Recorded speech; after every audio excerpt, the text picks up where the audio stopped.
예, 반갑습니다. 오늘 월요일 저녁에 잠언 성경 공부 시간입니다. 오늘 밤 12시가 아내 코로나 격리 마치는 시간이고, 내일 밤 12시가 제가 코로나 격리 마치는 시간인데, 음, 내일 밤 12시 마치면 주중에 이제 사람도 만나고 교제도 할 수 있을 것 같습니다. 아직 약간 뭐 힘은 조금 없지만 그래도 뭐 말씀 공부할 정도는 되는 것 같아요.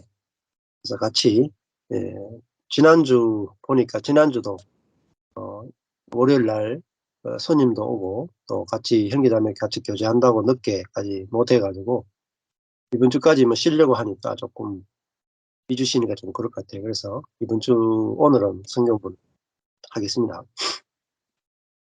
예. 다음 주 월요일은 또 미국 목회자 하고 또 뉴질랜드 우리 한영철 목사님 같이 저녁에 참석해서 다음 주에 또 못하게 될 가능성도 상당히 많기 때문에 오늘은 좀 하는 게 좋을 것 같습니다. 오늘 잠언 26장 13절부터 보도록 하겠습니다. 잠언이 이제 다 끝나갑니다. 게으른 자는 길에 사자가 있다, 거리에 사자가 있다 하느니라. 문짝이 돌적이를 따라서 도는 것 같이 게으른 자는 침상에서 부으느니라.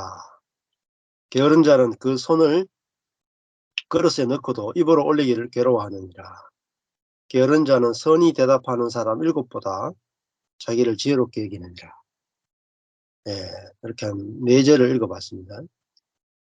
성경을 공부하고 또 성경을 해석하는 이것이 뭐 쉬운 일이 아닙니다. 음, 전 세계 기독교인들 가운데 뭐 신학자, 목사, 또 일반 성도, 또 지식인들 다 달려들어서 성경을 해석하기 위해서 원어까지도 보고 뭐 개인 성경 연구도 하고 큐티도 하고 묵상도 하고 반갑습니다. 수많은 방법들을 쓰죠. 성경 공부를 하겠다고 막 달려들어서 성경을 열심히 읽는데 정작 그 성경을 제대로 이렇게 공부하는 법을 가르치는데도 잘 없고 또 이것을 또 배우려고 하는 사람도 그렇게 많지도 않습니다. 그렇지만은 하나님이 은혜로 이 진리에 대한 갈급한 마음이 있는 사람들은 하나님께서 또 불러 모으고 또 함께 복음을 알도록 하나님께서 이끄시는 것 같습니다. 오늘 이제 특별히 이제 잠언 같은 경우가 굉장히 해석이 어려운 성경 중에 하나인데 겉으로 보면은 뭐 별로 어려운 게 없어요. 그냥 이렇게 단락단락 이렇게 잠언이니까 아주 짧은 경구처럼 한 절 한 절씩 그냥 읽고 이해만 하면 된다 이렇게 생각할지 몰라도 그렇게 하다 보면은 이게 율법이 돼 버리고 또 내가 이렇게 오늘 13절에서 16절 읽어 보면은 게으른 자는 그 손을 그릇에 넣고도 입으로 올리기를 괴로워한다. 이 말씀 읽으면은 또 죄책감을 느끼는 분들도 많으니까 '나는 얼마나 부지런한가. 게으른가.' 이런 생각들을 하게 되죠. 그러니까 내 자신을 이렇게 살피게 돼요. 잠언 읽어 보면은 '내가 게으른가 부지런한가. 내가 지혜로운가 미련한가. 선한가 악한가.' 뭐 이렇게 나의 어떤 행위나 마음을 살피게 돼서 선한가 악한가를 따지게 되잖아요. 그러면은 선하면은 내가 인제 우월 의식을 가지고 또 악하면 죄책감을 느끼고 끊임없이 내 자신을 고쳐내야 되는 그런 이제 율법주의적인 함정에 빠지게 돼요.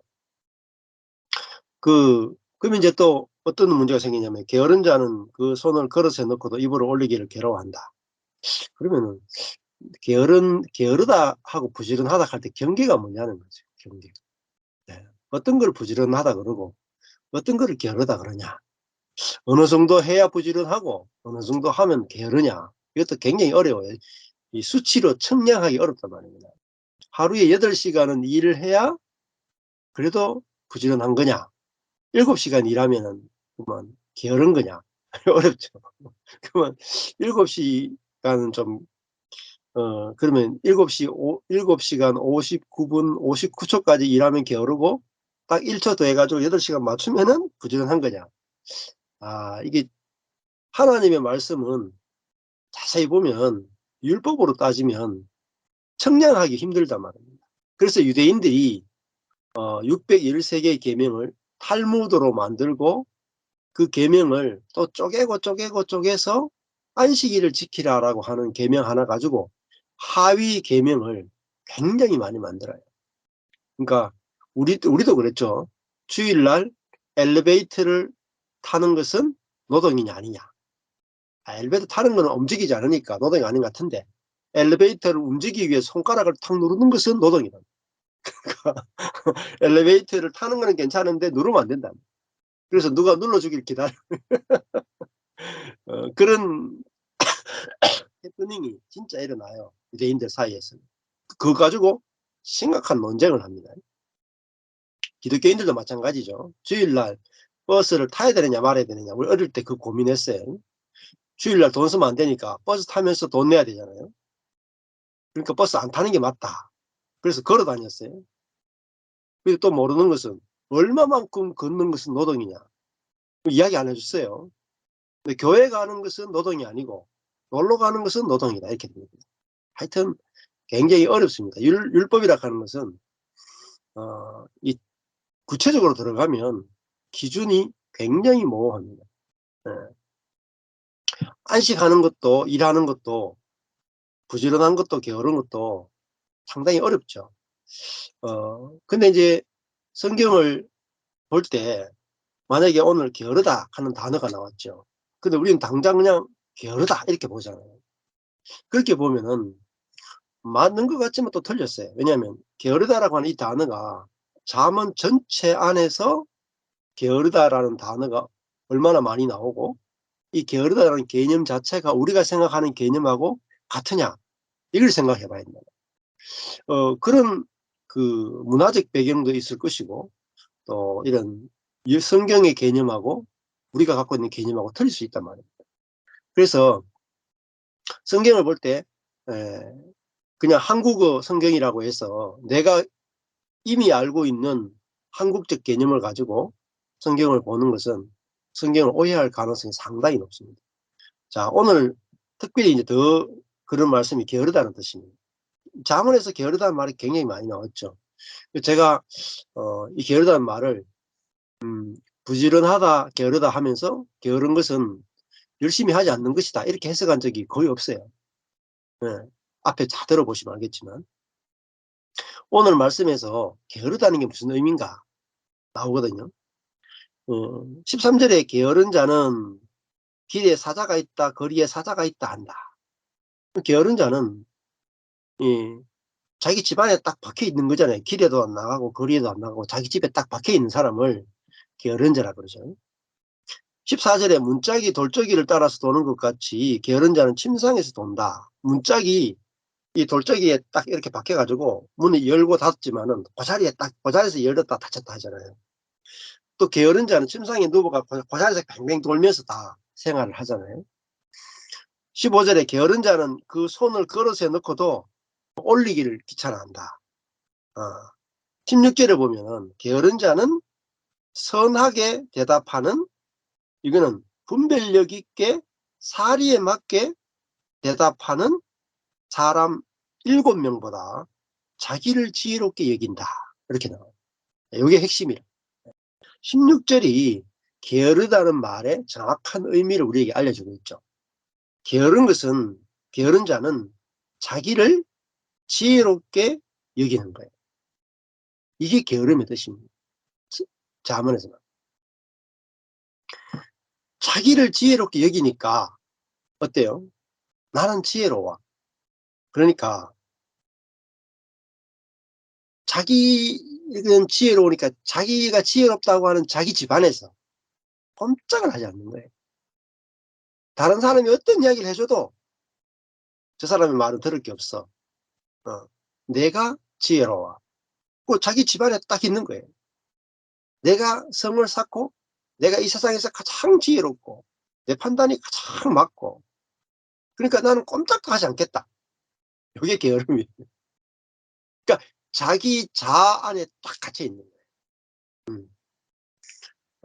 그러니까 들으려고 하지도 않고 배우려고 하지도 않고 어 그냥 자기 세계에 갇혀 사는 사람. 이거를 자기 지혜에 갇혀 사는 사람. 이게 자아죠, 자기.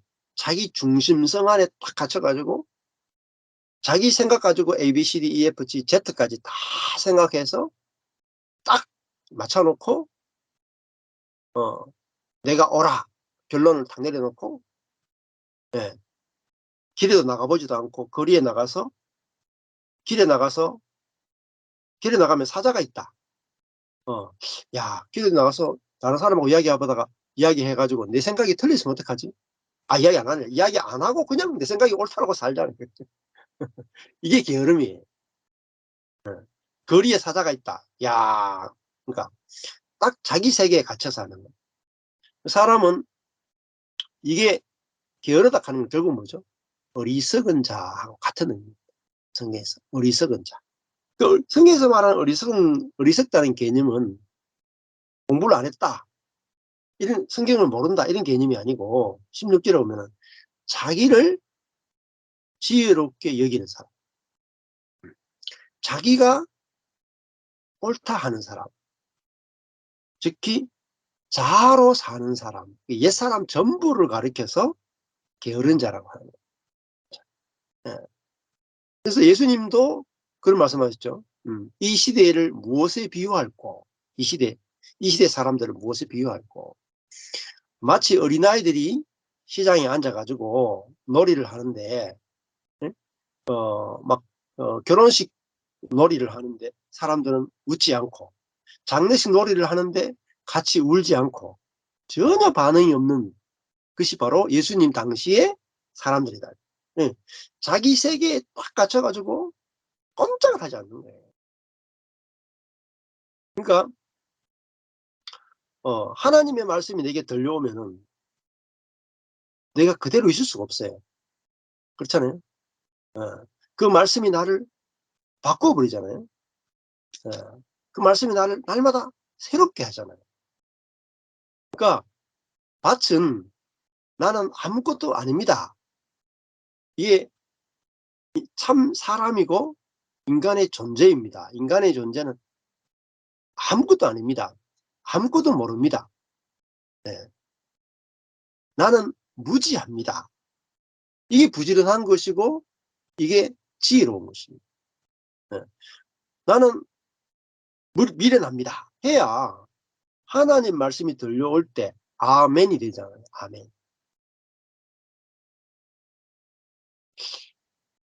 우리 교회도 이렇게 보면 한 자매가 있는데 처음에 우리 교회 왔을 때 제가 이렇게 말씀을 전하면은 다 튕겨 나가는 거야. 다 튕겨 나가. 다 노맨이야. 예. 말씀하고 자기 생각하고 부딪히는데 자기 생각이 다 옳아. 절대 변하지 않죠. 왜? 자기 생각이 다 옳은데 어떻게 바뀌겠어요? 예. 우리는 생각이 우리의 모든 삶을 다 지배하고 있잖아요. 근데 자아는 자기를 지혜롭게 여긴다. 자아는. 그게 게으름이에요. 영적 게으름이에요. 영적 게으름이라 하는 것이 일 안 하고 논다 이런 뜻이 아니에요. 예. 영적으로 게으르다. 영적으로 게으르다는 말, 영적으로 미련하다는 거예요. 예. 그 사람은 자기를 지혜롭게 여긴다는 말은 자기의 생각을 신뢰하고 산다는 거예요. 자기의 판단을 신뢰하고 사는 거예요. 자기의 명철을 신뢰하고 사는 거예요. 즉 다른 말로 하면은 사람에게 있는 가장 큰 게으름, 어리석음은 뭐냐면 모든 것의 기준이 뭐냐? 나예요. 기준. 진리의 기준이 뭐냐? 나예요. 그게 하나님처럼 되었다는 거예요. 자, 모든 생각과 판단의 기준이 나라면, 나의 생각이라면 그 사람은 게으른 자예요. 길에 사자가 있다, 거리에 사자가 있다 하고 자기 생각에만 딱 매여가지고 여기서 움직이고 있어요. 예. 마치 이런 것 똑같아요. 예, 이렇게 이제 고무줄이 있잖아요. 이렇게 있으면은 고무줄이 있어. 예, 고무줄이 있으면은 조금 오래 있다가 그래도 여기 한 군데만 있으면 힘들죠. 그러면은 이거 가지고 고무줄이 있으면은 이렇게 있으면은 좀 그래도 이렇게까지 나가보는 거야.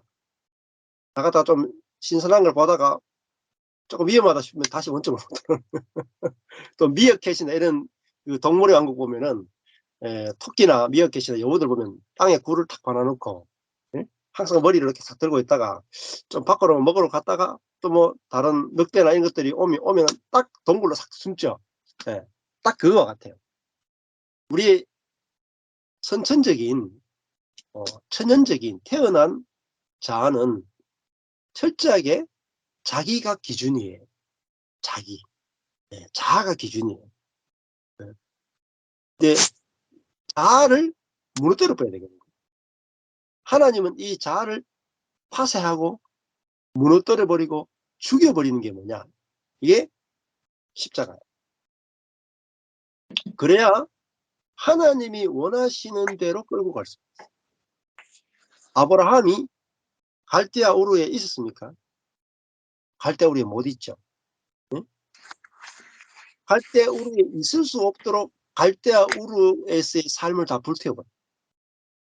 그래서 어쩔 수 없이 가나안으로 가게 만드시죠.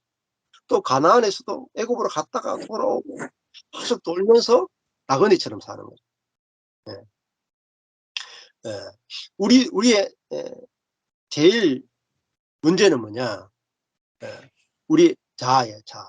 자아는 곧 자기가 기준이 된 생각, 자기가 기준이 된 판단, 자기가 기준이 된 지혜로 사는 거예요. 예. 그래서 이게 자아가 탁 무너져야, 이게 틀렸구나 알아야 그다음에 하나님의 은혜로, 하나님의 지혜로, 그리고 성령으로 사는 것을 배우게 되는 거예요. 자, 그래서 14절에 보면은 문짝이 돌적이를 따라서 도는 것 같다. 문이 이렇게 있잖아요. 문이 있잖아요. 문이 있으면 이렇게 열렸다가 닫혔다가 열렸다가 닫혔다가 하잖아요. 근데 여기 기준인데 여기 딱 박혀 있어. 요렇게 돌죠. 아무리 문이 돌아도 원점이죠. 예. 아무리 움직이는 것 같죠. 그래도 딱 기준이 여기라. 예. 돌적이를 따라서 문짝이 돌잖아요. 그것처럼 우리가 막 기도도 하고 금식도 하고 막 여러 가지 체험도 하고 봉사도 하고 선교도 하고 목사가 되기도 해도 기준이 뭐냐? 자아가 선교하고 자아가 봉사하고 자아가 성경 공부하고 자아가 나요. 그러면요 도로 한 발자국도 못 나갑니다. 그래서 갈라디아서 2장 20절이 중요하다는 게 뭐냐면은 갈라디아서 2장 20절이 바울이 내가 문짝이 돌적이처럼 고사리만 뺑뺑뺑 도는 자기가 기준으로 모든 것을 살아가요. 하나님 말씀을 들어도 결국 어디 가서 문제가 생기면 자기가 기준이 돼버려요.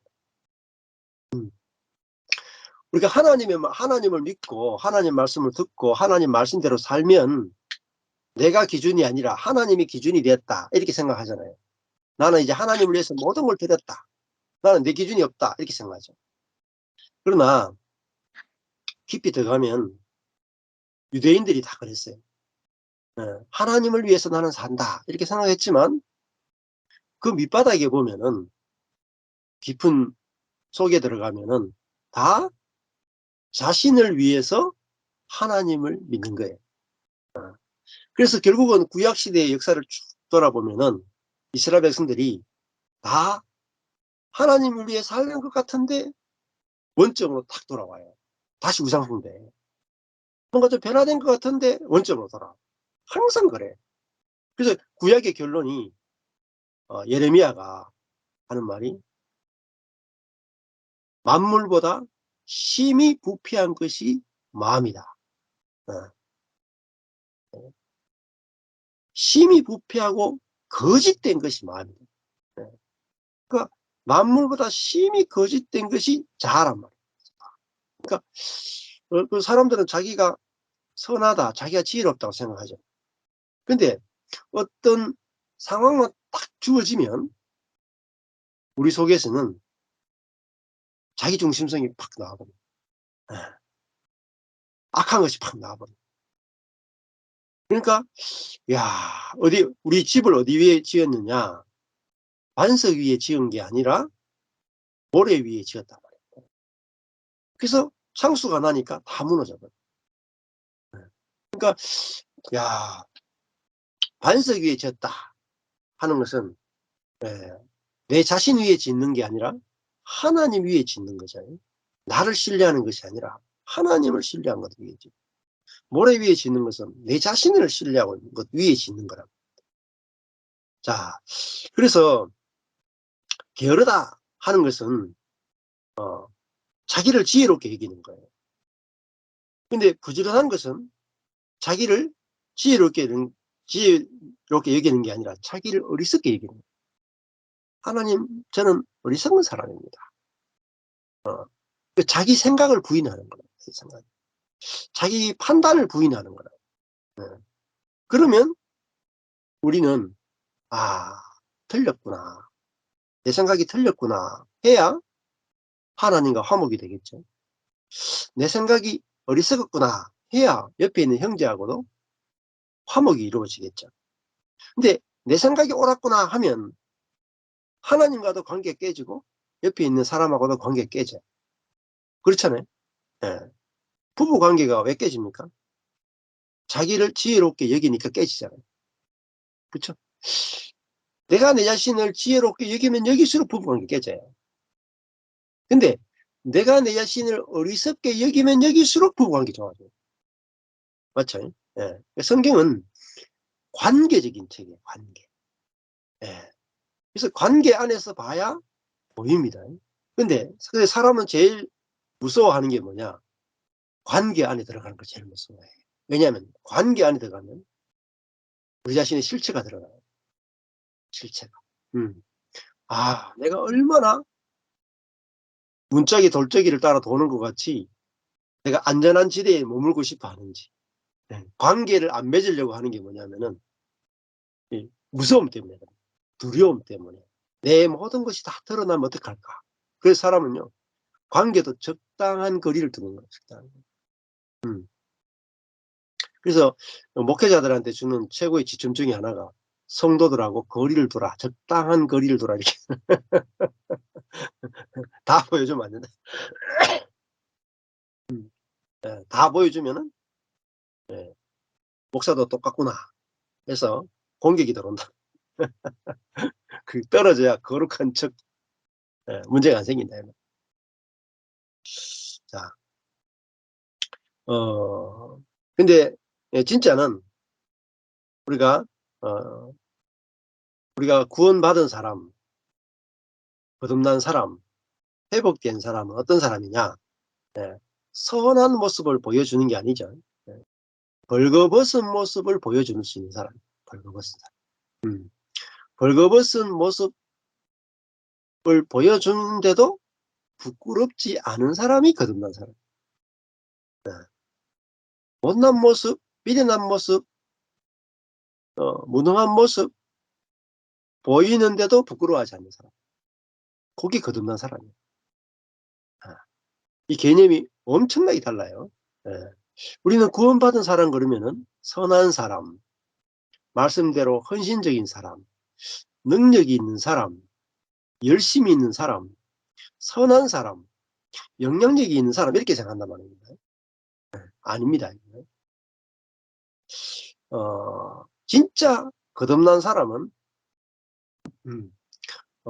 이 소유가 벗겨진 사람이다. 행위가 벗겨진 사람, 존재로 사는 사람. 나는 하나님의 은혜가 아니면 안 된다로 사는 사람이고, 나는 옆에 있는 사람들의 은혜가 아니면 안 된다로 사는 사람이지, 자기와 남을 구별시키는 어떤 것이 있으면 안 된다. 그것이 지혜일 수도 있고, 선일 수도 있고, 열심일 수도 있고, 정직일 수도 있고, 예, 뭐 어떤 윤리적이고 도덕적인 것이도 그게 있으면 안 됩니다. 자, 이 세계는 아주 말씀을 듣고 우리가 체험에 의해서 보여지는 세계이니까 이 말씀이 들려지고 내한테 경험되고 보여지는 만큼 다 선명하게 보여져요. 예. 그리고 관계가 있잖아요. 관계. 예. 그러니까 우리가 구체적인 관계 안에 또 많은 사람과의 관계 안에 오래도록 관계를 맺어봐요. 그래서 세 가지 정도 관계가 사실 필요합니다. 예. 가정이 필요하고요. 가정에서 내 자신의 모습이 다 오픈되는 게 필요하고, 교회 안에서, 교회는 가정보다 더 크죠. 예. 더 큰 교회 단위로 내 자신의 모습이 오픈되는 거, 또 직장에서 오픈되는 거, 이렇게 한 두 개, 네, 세 개의 그룹 안에서는 다 이 오픈되는 게 필요해요. 예. 자, 그래야 우리가 그 말씀이 정확하게 알아지고 또 깨달아지고 하게 되는 거죠. 자, 그래서 이 자아는 마치 고무줄의 탄성과 같이 항상 자아로 돌아와요. 예. 그래서 게으른 자는 그 손을 그릇에 넣고도 입으로 올리기를 괴로워한다. 그러니까 자기 세계에 늘 머문단 말입니다. 그래서 이 게으름을 없애기 위해서 자기 자리에 머물지 못하도록 하나님이 우리를 괴롭힌다. 예. 그 양은 자기가 있는 곳에 있고 싶어요. 근데 거기에 풀을 다 뜯고 나면은 먹을 게 없잖아요. 목자가 일부러 그 누워있는 양을 막 일으켜 가지고 막 가다가 뭐 염소가 들이받고 막 개가 막 짖고 하면서 억지로라도 이 양을 끌고 딴 곳으로 계속 목초지를 옮겨 다니죠. 그래야 이 그 양이 건강해지고 또 계속 신선한 것을 먹으면서 자라면서 그 목자에게 이 털과, 그죠? 고기와 또 젖과 이런 모든 것들을 함께 제공하고 제공받으면서 함께 사는 거죠. 자, 그래서 우리는 가만히 두면 계속 화살이 뺑뺑뺑 돌아. 뺑 돌아. 예, 마치 이거는요. 지구가 태양 주변에만 계속 수천 년, 수만 년 도는 것처럼 계속 그 자리만 돌고 싶어요. 자아는. 그래서 이 계속 자아는 자기 생각 주변으로 계속 돌고 자기 감정, 자기 관습, 자기 오름 속에 계속 돌아. 여기서 딱 하나님의 손이 와서 딱 스탑해 줘야 이게 딱 멈출 수 있다. 예. 자, 26장 16절에 보면 게으른 자는 선하게 대답하는 사람 7명보다 자기를 지혜롭게 이긴다. 여기 보면은 7명이 나오잖아요. 7이 완전수잖아요. 그것도 어떤 7명이냐? 그죠? 분별력 있게 대답하는 사람 한 명이 아니고 7명. 근데 그렇게 사리 분별력 있게 대답하는 사람 7명보다 자기를 더 지혜롭게 여기죠. 이게 자아가 빠진 함정입니다. 여기서 스스로 못 빠져. 우리는 내가 옳다라는 감옥에 갇혀 있어요. 내가 지혜롭다. 내가 옳다. 이게 사람이 빠진 가장 깊은 감옥이에요. 여기서 이거는 안 보이니까요. 이 감옥이 안 보이는 감옥이에요. 내가 옳다라는 감옥은 안 보여요. 그래서 못 빠져요. 근데 우리가 나는 옳다 하는 것이 없는 사람을 보면 이제 그게 눈이 열리는 거예요. 예수님도 보면 나는 옳다 하는 게 없잖아요. 십자가 달린 그분을 딱 보니까 내가 옳다 하는 게 없잖아요. 자기가 틀렸다 하고 십자가 딱 죽으신 분이잖아요. 네. 그래서 우리가 예수 그리스도를 볼 때도 막 능력을 행하고 막 기적을 행하는 예수를 볼 게 아니라 십자가에 못 박히신 그리스도를 봐야 됩니다. 그 십자가에 못 박히신 그리스도를 딱 볼 때 십자가는 자기를 부인하는 거잖아요. 자기를 부인하는 거. 자기를 부인하는 게 십자가. 내가 틀렸습니다. 이게 십자가. 응. 자기를 부인하고 자기 십자가를 지고 나를 쫓을 것이다. 자기 십자가란 뭐냐면 자기 부인이에요. 자기 부인. 내가 지혜로운 게 아니라 내가 어리석습니다. 내가 옳은 것이 아니라 내가 틀렸습니다.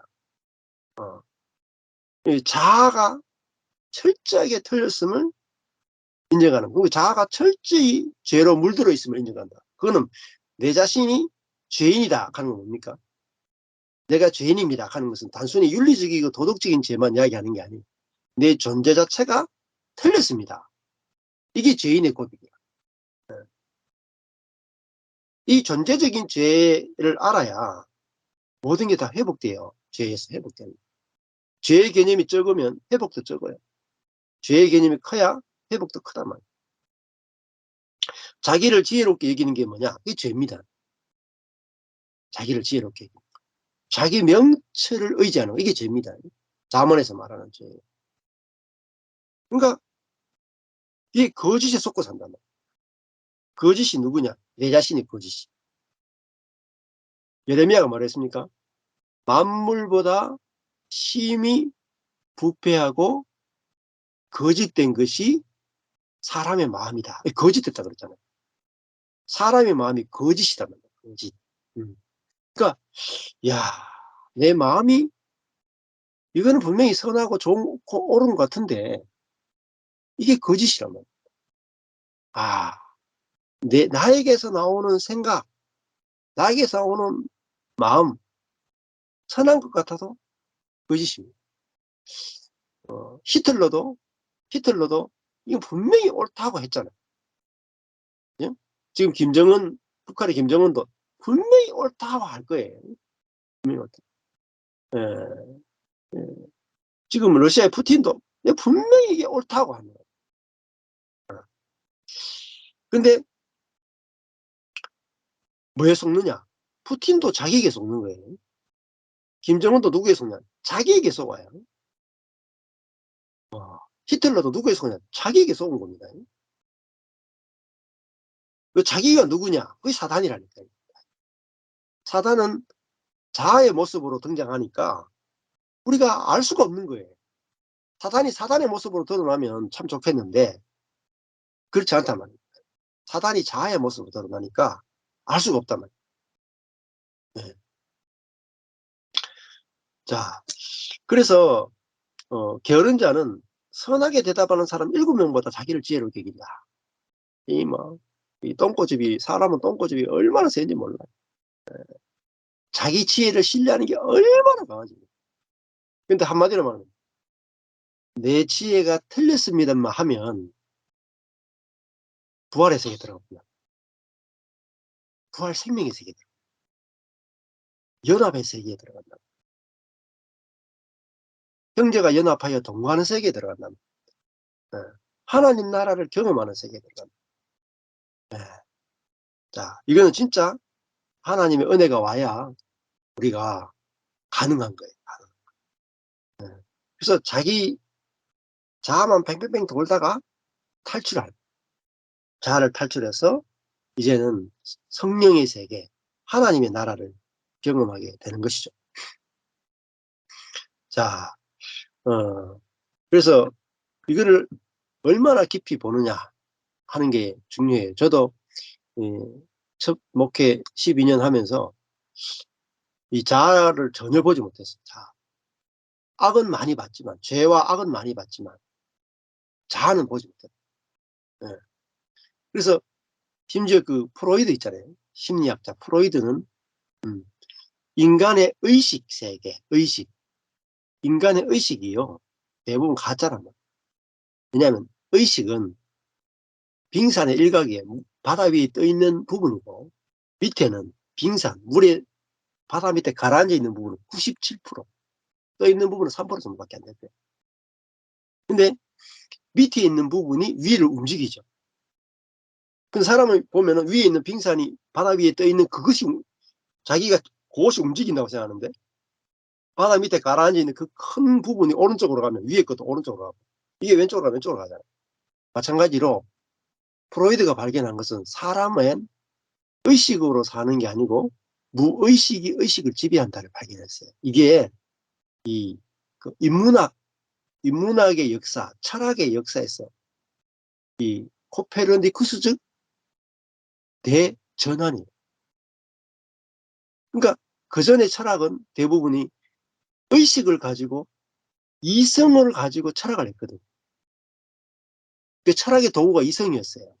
근데 프로이드는 이 이성이 얼마나 왜곡되어 있는가를 보여준 사람이 프로이드예요. 그래서 프로이드가 했던 일은 일반 한 철학자가 했던 일과 다르고 어마어마한 작업을 한 거죠. 심리학이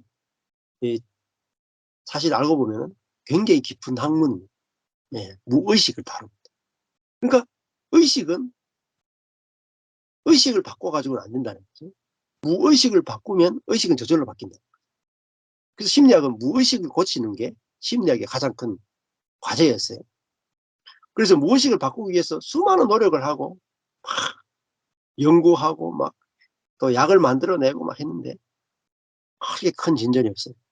네. 무의식의 세계를 연구하기가 어렵거든요. 네. 무의식은 또 다른 게 또 지배를 받지 않는가 해가지고 또 막 이론도 많고 막 온갖 것이 다 있어요. 네. 근데 되게 어려워요. 근데 성경도 사실은 인간의 생각, 감정, 의지, 이 의식이잖아요. 생각, 감정, 의지, 의식이란 말이야. 이 의식이 무의식, 곧 사단의 또 인간의 정욕에 지배당하는 상태란 말입니다. 생각, 감정, 의지는 의식, 인간의 정욕은 무의식. 이 정욕은 결국은 사단하고 연관입니다. 또 다른 말로 하면 이게 죄. 그러니까 죄가 의식을 지배하고 이런 상태에 있다. 이걸 성경은 이야기하고 있다. 근데 여기서 죄가 우리의 의식을 지배하고 있는데 이 의식을 죄로부터 해방시켜서 성령이 의식을 지배하는 사람, 그게 성령의 사람. 그게 하나님의 말씀이 우리에게 그 무의식으로부터, 그죠? 해방시켜 주는 거예요. 무의식으로, 심리학으로 용어로 치면 무의식, 그죠? 나를 지배하고 있는 상처, 나를 지배하고 있던 상처로부터 해방시키는 거예요. 나를 지배하고 있었던 어떤 기저, 그죠? 예, 그런 것들, 예, 예. 거기서부터 나를 해방시켜내는 거예요. 이게 복음의 능력이죠.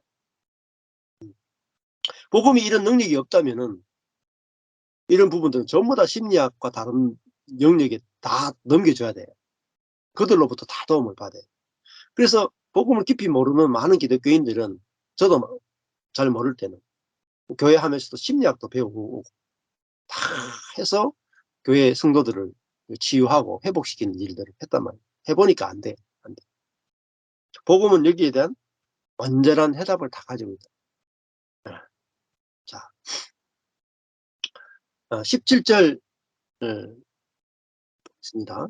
길로 지나다가 자기에게 상관없는 다툼을 간섭하는 자는 개의 귀를 잡는 자와 같다. 이게 다툼이 이제 주제예요. 다툼이 28절까지. 다툼이 리브인데요. 이 논쟁이 누가 옳고 그름을 따지는데, 이 게으른 자는 항상 자기가 옳다 하잖아요. 우리의 겉사람 자는 내가 옳다 하니까, 그죠? 평소에 교만하고 높아 있고 내가 옳다 하니까 길을 가는데 사람들이 논쟁이 붙었어. 그냥 지나가겠습니까? 못 지나가는 거예요. 꼭 개입해서 너 두 사람보다 내가 더 옳고 내가 이 문제에 더 박식하다, 내가 더 옳다, 이걸 내가 지혜로 탁 판가름해주고 가야 되겠다. 그게 뭐냐면은 율법의 주관자 하나님의 자리에 있는 거라. 그래서 이 자아는 하나님의 자리에서 항상 율법을 주관하려고 해요. 그래서 선과 악을 자기가 기준이 되어서 딱 가리려고 한다. 그러다 보니까 간섭하게 되죠. 길로 지나다가 자기에게 상관없는 다툼을 간섭하는 자는 개의 길을 잡는 것과 같다. 예, 개의 길을 잡는 게 뭐냐? 이 개가요, 야생개예요. 들개. 집에 있는 개 귀 잡는 거야, 뭐 귀엽죠. 들개 귀 잡아봐요. 어떻게 되겠어? 그는 물리길 각오해야 돼. 예. 그러니까 상관없는 다툼을 간섭하지 말라. 그렇다고 해서 난 막 죽어가는데 돕지 말라 이 뜻은 아니에요. 예. 자기가 상관없고 별로 도움도 안 되는데 개입하지 말라. 시시비비를 가리는데 열을 내지 말라 이 뜻이죠. 18절에 횃불을 던지며 살을 쏘아서 화살을 쏘아서 사람을 죽이는 미친 사람이 있다. 예. 예. 그 자기 이웃을 썩이고 말하기를 내가 희롱하였노라 하는 자도 그와 같다. 이웃을 속이고 내가 그 이웃을 놀렸다 이렇게 말하는 사람은 횃불 던지고 화살을 쏴서 사람을 죽이는 미친 사람 같아요. 다른 사람을 희롱하고 이렇게 말로 판단하고 정죄하고 이렇게 했는데 자기가 그 사람을 누가 좋아하겠어요? 근데 사람들은요, 내가 열받으면 저 사람한테 열받은 걸 떠벌리고 다녀야 속이 시원해. 안 그래요? 가만히 있지 못해. 떠벌리고 다니면 그 사람을 좋아하느냐? 좋아하는 게 아니라, 저 사람이 나중에 되면 내 이야기도 돌아다니도록 하겠구나 생각해서 좀 피하게 되죠. 예. 이게 이 자아는 늘 선악과를 먹었기 때문에 선악을 따지고 자기가 옳다 하고 남을 희롱하고 이렇게 다닌단 말이에요. 20절에 나무가 다하면 불이 꺼지고 말짱이가 없어지면 다툼이 심해니라. 이 불도 불쏘시개가 있어야 불이 계속 탈 거 아닙니까? 그것처럼 불쏘시개는 뭐냐? 말짱이라는 거예요. 말짱이가 가정 안에, 교회 안에, 공동체 안에 있으면 다툼이 끝이 안 난다. 계속해서 다툼이 생겨난다. 21절에 숯불 위에 숯을 더하는 것과 타는 불에 나무를 더하는 것 같이 다툼을 좋아하는 자는 다툼을 일으킨다.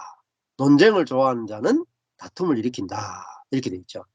그래서 숯불 위에 숯을 더하니까 불이 얼마나 더 강하고 타는 불에 나무를 더하면 불이 얼마나 더 강하게 일어나겠습니까? 그래서 논쟁을 좋아하는 자는 다툼을 늘 일으키게 된다. 이렇게 돼 있죠. 이게 다툼이 결국은 선악과를 먹은 사람은 항상 다툼이 일어나요. 잠잠하다가 또 일어나고 잠잠하다가 또 일어나고 계속 다툼이 일어난다. 22절에 남의 말하기를 좋아하는 자의 말은 별식과 같아서 예. 이게 그 별식이라는 말이 개걸스럽게 삼키다. 그러니까 개걸스럽게 삼키니까 막 얼마나 맛있게 먹겠어요. 남의 말하는 거 하는 걸 좋아한다. 이건 이제 수다장이란 말. 중상자. 이 사단의 이름이 중상자잖아요. 비방자. 수대쟁이의 말은 별식과 같아서 뱃속 깊은 데로 내려간다. 다른 사람의 말을 들으면 이거 뭐 그렇겠나 하지만 그 말 듣고 나면은 들은 사람도 뱃속 깊이 그 말씀이 잠겨가지고 그 사람 볼 때 선입견을 탁 가지게 만든단 말이에요. 그래서 이걸 또 그렇다고 해서 뭐 하지 말라고 다 막을 수도 없어요. 막아 놓으면 또 막 사람이 스트레스 받아 주고. 그러니까 자아가 가짜라는 걸 보기 전까지는 우리는 남의 말을 하지 않기가 참 힘들단 말이에요. 남자들은 조금 덜하는 편이긴 하죠. 여자들보다 좀 덜하긴 한데 또 그렇다고 해서 그게 더 옳은 것도 아니라 여자분들은 이야기하고 또 푸는데 남자들은 이야기 안 하는 대신에 옆 밖으로 빙빙 돌 수도 있다. 23절에 온유한 입술에 악한 마음은 낮은 은을 입힌 턱이니라. 진짜는 턱이죠. 근데 그 낮은 언을 타입히면 은그릇으로 보일 거 아니에요. 예. 그래서 그 온유한 입술이라 하는 것은 매끄러운 입술. 말은 굉장히 매끄러운데 속에는 악한 마음이 있어. 예. 그게 인간의 모습이다. 이게 옛사람의 모습이에요. 예. 그 마음이 부패해 가지고 자기중심적인 마음이 딱 있다. 악한 마음이라는 말. 자기중심적인 마음이 딱 있다. 거기다가 이거를 매끄러운 입술, 선한 것으로 우리는 덮고 있다. 무화과 나무 옷으로 자기중심적인 마음을 다 덮고 있다. 이게 옛사람이에요. 천연적인 사람. 근데 이거를 아, 우리 옛사람은 이렇습니다. 라고 내가 인정하는가? 인정하지 않는 것은 너무너무 달라요. 네. 인정하게 되면은 그런 모습이 나올 때도 빨리 인정하고 넘어가고 그럴 수 있지 하고 패스가 되는데 이걸 모르면은 우리는 계속 겉을 화려하게 만들려고 하고 자꾸 선한 사람이 되려고 자꾸 노력하다가 인생 다 보낸다. 그래서 낮은 겉을 보면 은을 입힌 것 같죠. 안에는 흙이 깨지고 나면은 없어. 24절에 감정 있는 자는 입술로는 꾸미고, 입술은 굉장히 온유한 입술이잖아요. 근데 속에는 괴유를 품고 있다. 감정이 있다는 말은 미워한다. 미워하는 자는 입술로는 굉장히 안 미워하는 것처럼 막 꾸며대는데 속에는 기만과 배반이 들어있다. 품고 있다. 이게 이 천연적인 사람. 그 사람과 속사람 구분하지 않으면 그 사람으로 살아요. 예. 제가 그 사람 속사람을 구분을 시켜드렸잖아요. 예. 속사람은 사실은 성령이에요. 아무것도 아닌 비어있는 이 사람과 성령이 연합된 그게 바로 속사람이죠. 그 사람은 나의 천연적인 생각, 감정, 의지로 살아가는 사람. 이게 구분이 안 되잖아요. 구분이 안 되면 이거 밖에 있는 천연적인 사람으로 살게 돼요. 육으로 살게 돼요. 육은 육으로 난 것은 육이에요. 어. 모든 사람의 육은 다 부패해 있어요. 거짓돼 있어요. 심히 자기중심적이에요. 자, 선한 게 없어요. 절대 안 선해요. 우리의 천연적인 그 사람은 선한 것 같아도 절대 안 선해요. 자기중심적이죠. 자, 그래서 25절에 보면 그 말이 좋을지라도 했죠. 온유한 입술. 그죠? 입술로는 꾸미고 그 말이 좋을지라도 다 같은 개념이에요. 믿지 말 것은, 그것은 지지하지 말 것은 그 마음에 7가지 가정한 것이 있다. 네, 아까 전에는 그 게으른 자는 7사람보다 지혜롭다. 이게 7이 완전수라 그랬잖아요. 여기서는 다시 25절에서는 그 마음에 7가지 미움이 있다. 그리고 7가지 토에바, 혐오스러운 것이다. 그러니까 인간의 마음은요, 얼마나 부패했는지 심히 부패했다는 말은 모든 것이 부패했다는. 그걸 다른 말로 하면은 빵이 있는데 거기에 뭐가 들어가냐, 누룩이 들어갔다는. 그러니까 6월절에 보면은 누룩을 제거하라, 무교절, 누룩을 제거하는 절기에 일주일 동안. 누룩이 딱 들어가면요, 전부를 부풀게 하지, 어느 부분은 누룩이 들어있고 어느 부분이 누룩이 들어있지 않는 게 전부를 다 부풀게 한다. 인간의 우리의 마음, 천연적인 마음은요, 그 속에 선악을 아는 지식이 들어가면요, 전부 다 선악으로 가밖에. 선이 나오죠. 선도요, 부풀어진 선이, 부풀려진 선, 자기중심적 선. 그래서 하나님 보시기에 선도 악한 거예요. 자기 기준으로 선한 거예요. 그래서 하나님이 구약에 보면 노아 홍수로 전 인류를 다 쓸어버렸다. 그 전 인류 가운데 어린아이도 있고 죄가 없는 애들도 있고 금방 태어난 선한 애들 다 있잖아요. 근데 다 쓸어버린 이유가 사람의 마음은 그 정도로 부패했다. 아담으로부터 시작된 모든 인류는 그 마음이 철저하게 하나님을 대적한다. 자기중심이고 옆에 사람을 대적한다. 예. 평소에는 괜찮죠. 문제가 딱 터져보세요. 곧바로 자기 중심으로 갑니다. 평소에는 다 선하죠, 뭐. 뭐 법도 없이 살 것 같죠. 근데 이 관계가 딱 들어가 보세요. 확 다 뒤집어져. 예. 진짜 모습이 다 드러나. 절대 양보하지 않습니다. 절대 자기가 털다 하지 않습니다. 이거 부딪혀 봐야 돼, 부딪혀. 세게 부딪혀 봐요. 세게 부딪혔는데도 내가 옳다가 안 나오면 성령이 나오는 거예요. 적당히 부딪혀가지고 몰라요. 적당히 부딪히면 다 선을 내놔요. 예, 높아지고 싶어가 다 훈련된 선을 다 내요. 자기 욕심을 따라 선을 내놓을 수 있어요. 근데 진짜 오랫동안 진짜 세게 부딪히면 다 숨길 수가 없어요. 숨길 수가 없어요. 7가지가 완전하게 더러운 것이 들어있다. 그 속에 혐오스러운 게 들어있다. 26장 26절에 괴휼로 위장으로 그 미움을 가정한 것을, 혐오스러운 것을 감출지라도 그 악이 회중 앞에 드러난다. 하나님 앞에 감출 수 없다. 회중 앞에 드러난다. 교회 생활도 깊이 하게 되면 다 드러나게 됩니다. 멀리 떨어져 있으면 안 드러나지만 계속 부딪히면 다 드러나요. 27절에 함정을 파는 자는 그것에 빠질 것이요. 근데 드러나야 돼. 드러나야 자아는 안 되는구나 하고 빨리 버릴 수 있어. 빨리 드러날수록 좋은 거예요. 근데 안 드러나려고 사람은 관계를 안 맺어요. 관계를 안 맺거나 멀리 떨어져서 관계를 맺어요. 아니면은 직분을 만들어 가지고 탁 바리케이트를 치는. 자, 계율로 그 감정을 감출지라도 그 악이 회중 앞에 드러난다. 함정을 파는 자는 그것에 빠질 것이요. 예. 자, 그래서 이 자아는, 그 사람은 함정을 파. 근데 자기가 판 그것에 빠져요. 자기 꾀를 쓰지만 자기 꾀에 자기가 빠져. 자기가 옳다 하는데 결국은 자기가 외로운 사람이에요. 아담과 하와도 선악과를 먹고, 아담은 내가 먹은 게 아니고 저 여자가 먹게 했습니다. 여자는 내가 먹은 게 아니고 하나님이 만드신 뱀이 먹게 했습니다. 다 자기는 잘못이 없대. 예. 다 여자 탓하고 뱀 탓하고, 결국 뱀은 뭐라 그랬어요? 하나님 때문 아닙니까? 하나님. 음.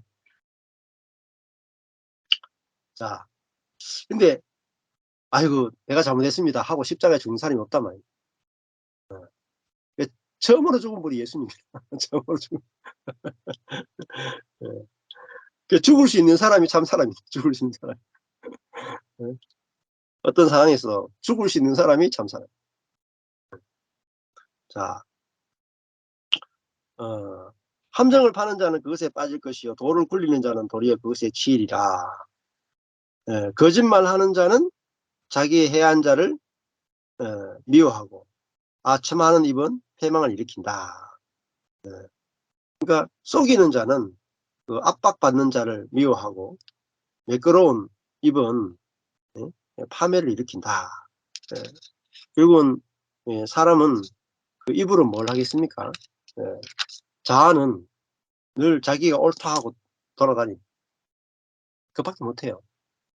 성령은 옳다 그러다가 안 나오고, 성령은 살리는 말만 나옵니다.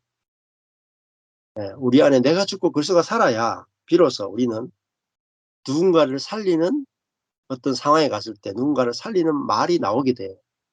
근데 베드로도요, 아주 평안할 때는 내가 주를 위해서 목숨을 버리겠습니다 할 정도로 선한 말이 나왔단 말이에요. 근데 결정적인 자리에 가니까 예수 모른다 했잖아요. 그는 자아는 평소에는 굉장히 젠틀하고 굉장히 열정적이고 굉장히 선하고 굉장히 하나님께 쓰시고 있는 사람처럼 보여요.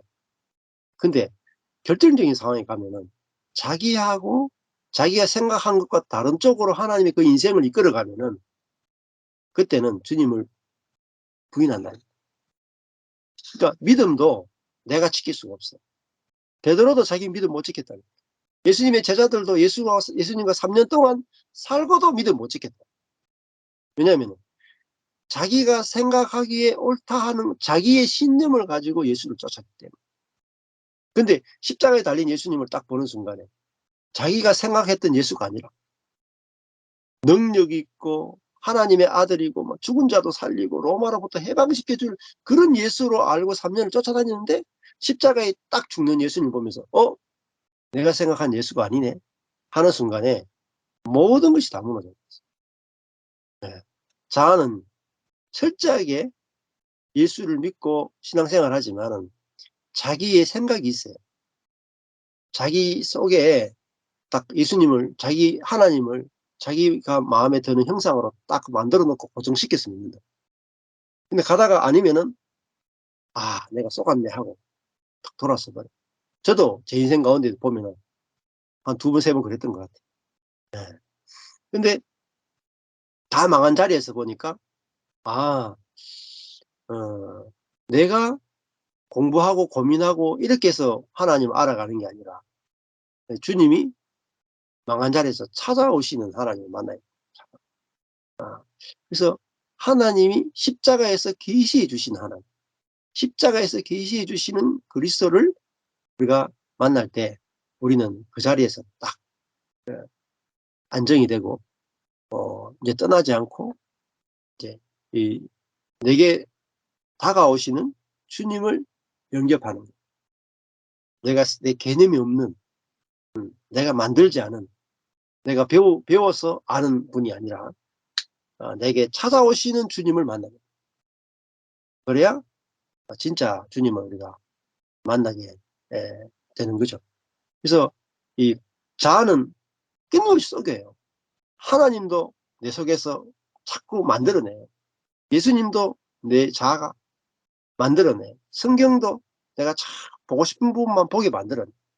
그래서 계속 거짓을 만들어요. 그래서 성경이 부패한 게 아니에요. 성경은 온전한데 사람의 마음이 부패 있으니까 이 온전한 성경을 보지만은 부패한 마음의 성경을 보도 자기가 보고 싶은 것만 보도록 딱 제한을 해버려요. 그래서 야, 이 인간의 마음이 부패한 게 문제구나. 이렇게 알아서 자기 자신을 신뢰함이 없어야 비로소 성령에 의해서 성경이 열려지고 진리를 알게 되는 거죠.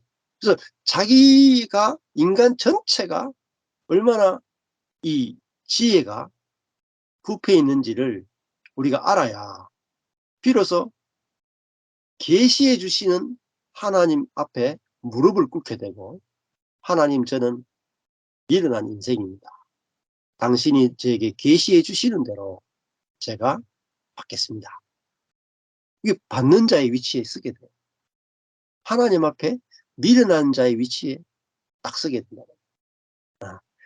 그 자리에서 그러니까 계시가 깨달아지고 복음이 알아지고 또 하나님과 사람 앞에서도 겸손한 자의 자리에 탁 이렇게 서게 된다. 그거이 뭐냐? 그게 지혜로. 그래서 하나님의 말씀이 와서 같이 씨를 탁 받으니까 그죠? 밭에 없었던 새로운 생명이 이렇게 자라나잖아요.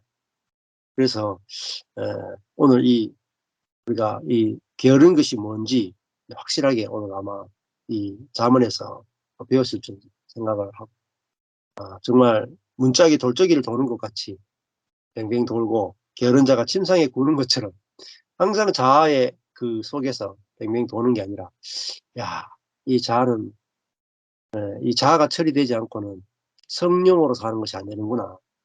확실하게 보는 그런 시간 됐으면 좋겠습니다. 감사합니다.